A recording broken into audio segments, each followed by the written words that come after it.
월급처럼 매달 들어오는 수익 만들고 싶지 않으세요? 저는 지금부터 아무것도 하지 않고 매달 300만 원을 벌 겁니다. 그걸 만들기 위한 가장 현실적인 방법 중 하나가 주식 투자입니다. 그런데 초보자들이 꼭 하는 실수들이 있어요. 오늘은 그 실수 5가지를 하나씩 짚어보고 어떻게 하면 피할 수 있을지도 같이 이야기해 보겠습니다.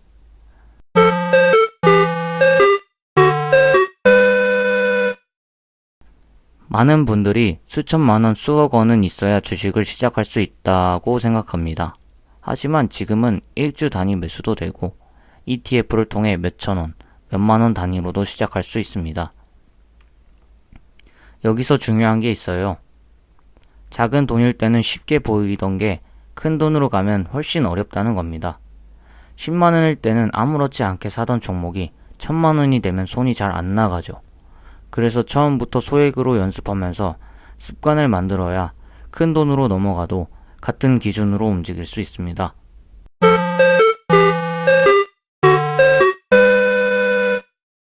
많은 사람들이 주식은 도박이다 라는 말을 합니다. 사실 단타만 보면 도박 같아 보일 수 있어요. 하루에도 몇 번씩 사고 팔고 뉴스에 흔들리고 감정적으로 매매하면 그건 도박이 맞습니다. 즉, 주식을 도박처럼 하면 주식은 진짜 도박이 됩니다. 하지만 본질은 다릅니다. 주식은 기업의 가치와 이익을 나누는 수단입니다. 워런 버핏 같은 투자자들이 말하듯 결국 주식은 생산적인 자산이에요. 같은 주식이라도 내가 어떻게 접근하느냐에 따라 도박이 되기도 하고 자산이 되기도 합니다.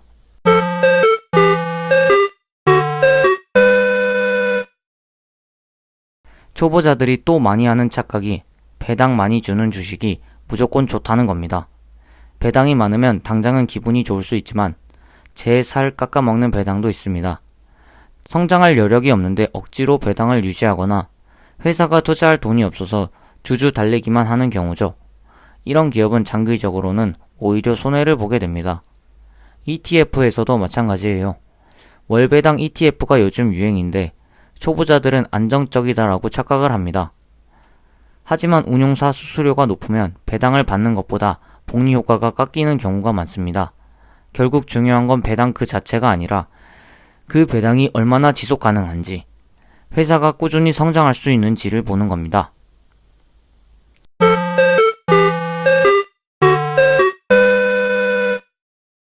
이건 정말 많이 합니다.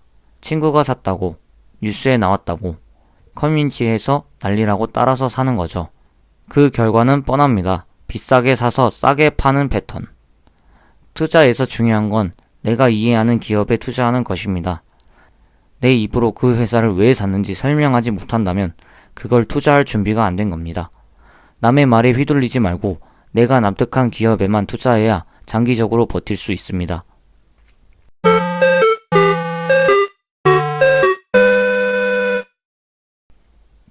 마지막 실수는 빚을 내서 투자하는 겁니다. 신용이나 미수 같은 건 초보자한테는 계좌에 시한폭탄을 설치하는 거랑 똑같습니다.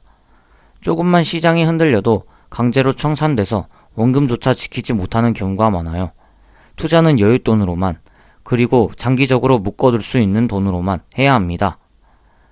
빚으로 투자해서 성공하는 사례는 뉴스에 나오는 극소수일 뿐 대부분은 계좌가 터지는 경험을 합니다.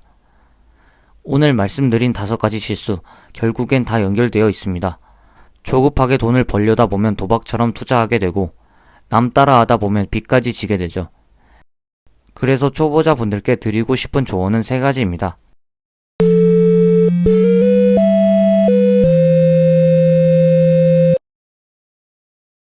첫째, 소액으로 시작하세요. 10만원, 20만원으로도 충분히 경험을 쌓을 수 있습니다. 처음엔 금액보다 투자 습관이 더 중요합니다. 둘째, 기록을 남기세요. 왜 샀는지, 왜 팔았는지 적어두면 내 투자 습관이 보입니다. 이게 쌓이면 남의 말보다 내 판단을 믿을 수 있게 됩니다. 셋째, 장기적인 시야를 가지세요. 주식은 한 방이 아니라 복리의 게임입니다. 짧게 손해를 볼 수 있어도 시간을 내 편으로 만들면 결국 결과가 달라집니다. 노동 없이 월급처럼 들어오는 수익, 요행이 아니라 습관과 시간의 힘으로 만들어집니다.